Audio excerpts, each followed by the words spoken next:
हिंदू धर्म में तुलसी के पौधे को बहुत ही पवित्र पौधा माना जाता है। इस पौधे में साक्षात भगवान विष्णु और लक्ष्मी का वास होता है। भगवान विष्णु तुलसी पत्र के बिना किसी भी प्रकार का भोग स्वीकार नहीं करते हैं। तुलसी को विष्णु प्रिया भी कहा जाता है। इसीलिए जो मनुष्य तुलसी की पूजा करता है वह कभी दरिद्री नहीं रहता है, उसकी कभी दुर्गति नहीं होती है। ऐसा मनुष्य घोर पाप करने पर भी नरक में नहीं जाता है। तुलसी को मात्र जल देने से क्या फल मिलता है, आइए जानते हैं इस महान कथा के माध्यम से। एक बार देवी सत्यभामा भगवान श्री कृष्ण से पूछती है, हे स्वामी, आप तो तीनों लोकों के स्वामी हैं, फिर भी आप इस तुलसी के पौधे की पूजा क्यों करते हैं? इसे नित्य जल क्यों चढ़ाते हैं? मैं इस पौधे को जल चढ़ाने का महत्व जानना चाहती हूँ। तब भगवान श्री कृष्ण कहते हैं, हे देवी सत्यभामा, तुलसी साक्षात लक्ष्मी का ही रूप है। इसकी नित्य पूजा करने के करोड़ों फायदे हैं। इसे जल चढ़ाने मात्र से ही मनुष्य के करोड़ों पाप नष्ट हो जाते हैं। तुलसी को जल देने का महत्व बताने से पहले मैं तुम्हें एक अत्यंत प्राचीन कथा सुनाता हूँ। इस कथा के माध्यम से तुम्हें तुम्हारे सारे प्रश्नों के उत्तर मिल जाएंगे, इसीलिए तुम इस कथा को ध्यान से सुनो। श्री कृष्ण कहते हैं, हे देवी, जो भी मनुष्य केवल इस कथा का श्रवण कर लेता है उसे 100 वर्षों तक तुलसी को जल देने का फल प्राप्त होता है। देवी सत्यभामा कहती है, हे प्रभु, मैं इस कथा को अवश्य सुनना चाहती हूँ। आप मुझे वह कथा सुनाइए, मैं इसे पूरे ध्यान से सुनूंगी। तब भगवान श्री कृष्ण देवी सत्यभामा को तुलसी को जल देने के महात्म्य की कथा सुनाते हैं। हे देवी सत्यभामा, इस विषय में एक प्राचीन इतिहास है जो बहुत ही उत्तम और पुण्य फल प्रदान करने वाला है। पूर्वकाल की बात है, अवंतीपुरी में धनेश्वर नाम का ब्राह्मण रहता था। वह जन्म से तो ब्राह्मण था, किंतु वह कर्म से भ्रष्ट, कपटी बुद्धि वाला, कंबल तथा चमड़ा आदि बेचकर धन कमाने वाला तथा अत्यधिक झूठ बोलने वाला था। उसका मन हमेशा बुरे काम करने में लगा रहता था। वह चोरी, वेश्यागमन तथा जुए में आसक्त रहता था। उसने अपने जीवन में कभी पुण्य के काम नहीं किए, शास्त्रों का अध्ययन नहीं किया, पूजा पाठ भी नहीं किया। सदैव अपना मन दूसरों के धन पर लगाकर रहता था। वह दिन में धन कमाता और रात्रि में वेश्याओं के साथ रात बिताता था। इस प्रकार से वह अत्यंत पापी धनेश्वर ब्राह्मण अपना जीवन केवल पाप करने में व्यतीत करता था। उसने अपने मुख से कभी भगवान विष्णु का नाम भी नहीं लिया और न कभी देवी देवताओं का पूजन किया। इस प्रकार से पाप करते हुए उसे अनेक वर्ष बीत गए। फिर वह धनेश्वर ब्राह्मण खरीदी बिक्री करने के लिए माहिष्मतीपुरी में जा पहुंचता है। उस नगर के पास से नर्मदा नदी बहती है। उस स्थान पर उस नदी में स्नान करने के लिए दूर दूर से लोग आया करते हैं।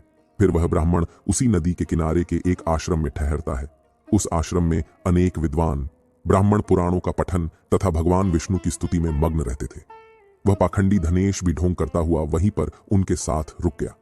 उन विद्वान ब्राह्मणों के साथ रह के उसे भी श्री हरि विष्णु के नाम सुनने का अवसर मिलता था। वह उस स्थान पर 1 महीने तक रुका। फिर वहां पर आए लोगों ने गायों का पूजन करके ब्राह्मणों को भोजन कराया, तो उस पापी ब्राह्मण ने भी उनके साथ बैठकर भोजन किया और भगवान का प्रसाद ग्रहण किया। वहीं पर उस आश्रम में एक तुलसी का पौधा था। वह ब्राह्मण जाने अनजाने में ही उस तुलसी के पौधे में पानी डालता था। उसके मन में कोई विचार नहीं था कि वह क्या कर रहा है। वह रोज सुबह उठकर पात्र में पानी लेकर तुलसी के पौधे में डालता रहता था। फिर एक दिन वह आश्रम में सोया हुआ था तो उस स्थान पर एक सर्प आ गया और उस सर्प ने उसे नींद में ही काट लिया। उस पापी ब्राह्मण की नींद में ही मृत्यु हो गई। सुबह जब अन्य ब्राह्मणों ने उसे बेहोश अवस्था में देखा तो उन्होंने उसके मुख में तुलसी पत्र और तुलसी का जल डाल दिया। फिर सभी ब्राह्मणों को पता चला कि उसकी मृत्यु हो गई है। उस पापी ब्राह्मण की मृत्यु के बाद उस स्थान पर यम के दूत प्रकट हुए और उसे पकड़कर यमलोक ले जाने लगे। रास्ते में जाते हुए वह ब्राह्मण विलाप करने लगा और यमदूतों से कहने लगा, हे यमदूतों, मुझे कहां ले जा रहे हो? मेरी मृत्यु किस कारण से हुई है? तब यमदूत कहने लगे, अरे दुष्ट ब्राह्मण, तूने जन्म से लेकर मृत्यु तक बहुत पाप किए हैं। तेरे पापों के कारण ही तुझे एक काले सर्प ने काट लिया और तेरी मृत्यु हो गई है। अब हम तुझे यमलोक लेकर जा रहे हैं। वहां पर यमराज तेरे पाप कर्मों का लेखा जोखा देखेंगे और निश्चित ही तुझे वे नरक में डालेंगे। फिर वह ब्राह्मण जोर जोर से विलाप करने लगा और उन यमदूतों से क्षमा याचना करने लगा, किंतु यम के दूतों को उस पर जरा सी भी दया नहीं आई और वे उसे पीटते हुए यमलोक लेकर गए। जब यम के दूत उस ब्राह्मण को लेकर यमराज के सामने पहुंच गए तो यमराज के पास बैठे हुए चित्रगुप्त ने उस ब्राह्मण के जन्म से लेकर मृत्यु तक के कर्मों का लेखा जोखा निकाला और यमराज से कहने लगे, हे महाराज, इस ब्राह्मण ने तो बचपन से लेकर मृत्यु तक पाप ही पाप किए हैं। इसने कोई पुण्य का काम नहीं किया है। यह तो मूर्तिमान पाप ही है। इसे कल्प भर के लिए नरक में डाल दिया जाए। फिर यमराज कहते हैं, हे दूत, जीवन भर पाप करने वाले इस दुष्ट ब्राह्मण को उठाकर ले जाओ और इसे कुंभीपाक नामक नरक में डाल दो। यमराज के आदेश का पालन करते हुए वे यम के दूत हंसते हुए उस पापी ब्राह्मण को लेकर चले गए और उसे मुदगरों से पीटने लगे, जिससे उस ब्राह्मण का मस्तक टूट गया और वे उसे कुंभीपाक नामक नरक में ले गए। उस भयंकर नरक में खौलते हुए तेल के बड़े बड़े घड़े थे, जिसके नीचे भयंकर अग्नि धधक रही थी। फिर यमराज के दूत ने उस ब्राह्मण को उस खौलते हुए तेल के घड़े में डाल दिया, लेकिन जैसे ही वह ब्राह्मण उस खौलते हुए तेल के घड़े में गिरा, वह तेल एकदम से ठंडा पड़ गया।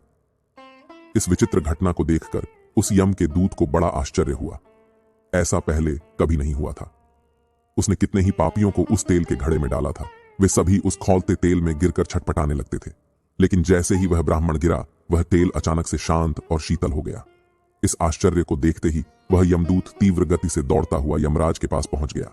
यमराज ने पूछा, हे दूत, क्या बात है, इतनी तीव्र गति से दौड़ते हुए क्यों आ रहे हो? फिर वह दूत कहता है, हे यमराज, आपने जिस ब्राह्मण को कुंभीपाक में डालने के लिए कहा था, जैसे ही हमने उसे कुंभीपाक नरक में डाल दिया, नरक की अग्नि बुझ गई और वह खौलता हुआ तेल भी ठंडा पड़ गया।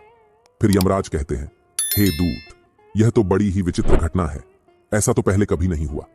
यमराज विचार कर रहे होते हैं, तभी उस स्थान पर देवर्षि नारद पधारते हैं।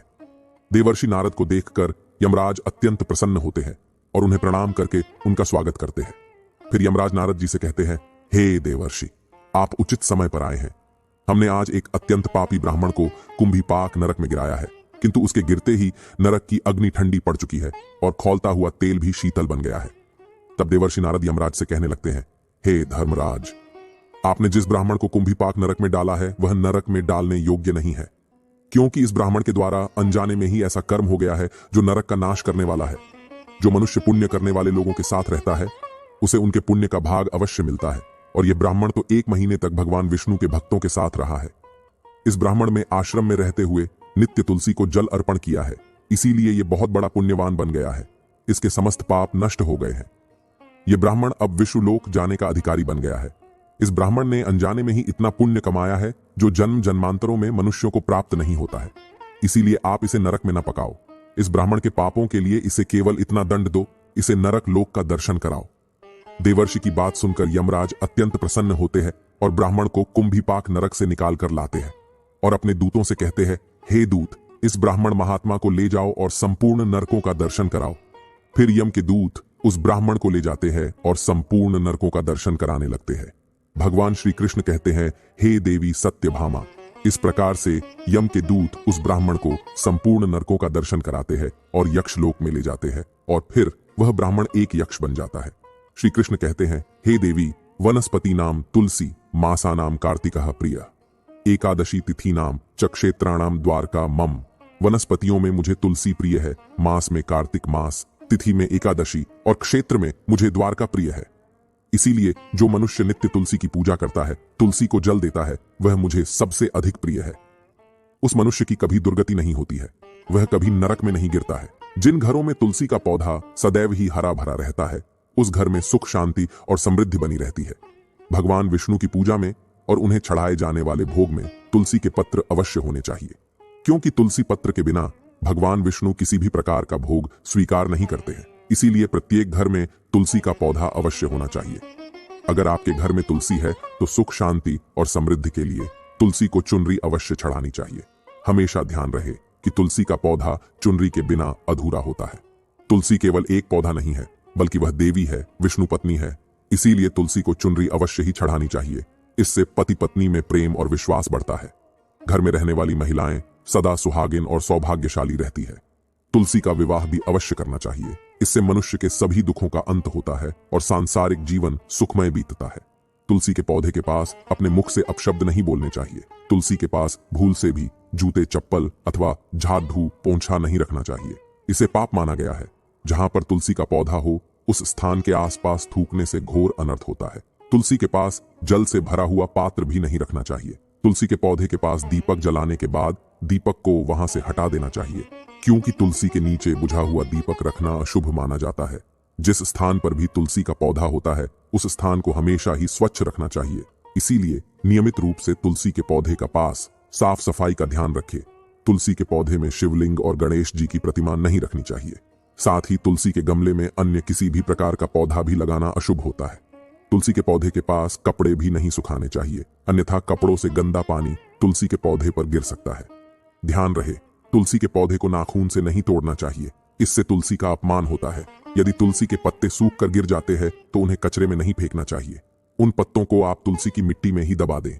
रविवार के दिन तुलसी के पत्ते नहीं तोड़ने चाहिए और रविवार को तुलसी को जल भी नहीं चढ़ाना चाहिए। बाकी अन्य दिन नित्य बिना चुके तुलसी को सुबह जल देना चाहिए और शाम के समय एक दीपक जलाना चाहिए।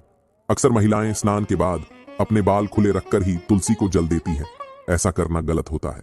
महिलाओं को हमेशा ही अपने बाल बांधकर माथे पर सिंदूर लगाकर ही तुलसी में जल देना चाहिए। इससे तुलसी का आशीर्वाद प्राप्त होता है। घर में तुलसी का पौधा लगाते समय ध्यान रहे कि इसके लिए गंदी मिट्टी का उपयोग न करें। तुलसी के पौधे के लिए शमशान की अथवा गंदगी वाले स्थान की मिट्टी का कभी उपयोग नहीं करना चाहिए। इससे तुलसी मां रूठ जाती है और सूखने लगती है। तुलसी का पौधा कभी गंदे स्थान पर नहीं लगाना चाहिए, जैसे नाली अथवा बाथरूम के पास तुलसी का पौधा कभी नहीं रखना चाहिए, अन्यथा गंदा पानी तुलसी के पौधे में गिर सकता है, जो बहुत ही अशुभ माना गया है। घर में तुलसी का पौधा कभी सूखना नहीं चाहिए। शास्त्रों में ऐसी मान्यता है कि तुलसी का पौधा सूखना अकाल मृत्यु की सूचना देता है। घर में तुलसी का पौधा सूख जाए तो घर की सुख समृद्धि खत्म हो जाती है। सूखी हुई तुलसी में मां लक्ष्मी का वास नहीं होता है। शास्त्रों के अनुसार मासिक धर्म के दौरान महिलाओं को तुलसी के पौधे में पानी नहीं डालना चाहिए और तुलसी को स्पर्श करना भी वर्जित है। तुलसी को बिना स्नान किए जल नहीं देना चाहिए और पैरों में चप्पल आदि पहनकर भी तुलसी को जल ना दे। तुलसी को जल देते समय ध्यान रहे कि वह जल आपके पैरों पर ना पड़े, इससे तुलसी का अपमान होता है। श्री कृष्ण कहते हैं, नित्य तुलसी के दर्शन से मनुष्य को स्वर्ग की प्राप्ति होती है और तुलसी पत्र के सेवन से उसके सभी पाप नष्ट हो जाते हैं। तुलसी का पौधा हमेशा ही घर के सामने लगाना चाहिए। इसे पूर्व अथवा उत्तर दिशा में लगाना सबसे अधिक शुभ होता है। तुलसी के पास मरुस्थलीय पौधे रखना बेहद अशुभ माना जाता है। ऐसे पौधों से नकारात्मक ऊर्जा निकलती है। शास्त्रों में कहा गया है, जिन पौधों से हरी भरी कलियों की उत्पत्ति ना हो, उसके स्थान पर कांटे निकलते हो, तो ऐसे पौधों को तुलसी के पास कभी रखना नहीं चाहिए। शास्त्रों में केले के पौधे का विशेष महत्व बताया गया है। अगर तुलसी के पास केले का पेड़ लगा देते हैं तो कई गुना अधिक लाभ प्राप्त होंगे। केले के पेड़ में भगवान विष्णु का वास होता है।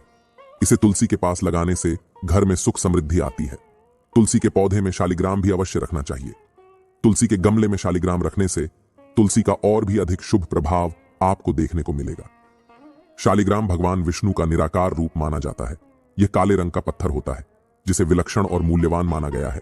इसे अगर तुलसी के गमले में रखेंगे तो आपके घर से संपूर्ण नकारात्मक ऊर्जा नष्ट हो जाएगी। घर में केवल एक ही शालिग्राम की पूजा करनी चाहिए। पुराणों में कहा गया है, भगवान विष्णु की मूर्ति से कई ज्यादा उत्तम होता है शालिग्राम की पूजा करना। शालिग्राम को चंदन लगाकर उस पर एक तुलसी का पत्ता रखना चाहिए। प्रतिदिन शालिग्राम को पंचामृत से स्नान कराना चाहिए। ऐसा करने से सभी जन्मों के पाप नष्ट होते हैं। शालिग्राम सकारात्मकता और सात्विकता का प्रतीक होता है। तो दोस्तों, इस प्रकार से भगवान श्री कृष्ण ने देवी सत्यभामा को तुलसी के पौधे को जल देने का महत्व बताया है और घर में तुलसी का पौधा लगाने के नियम बताए हैं। आपको यह कथा कैसी लगी कमेंट करके जरूर बताएं। जानकारी अच्छी लगी तो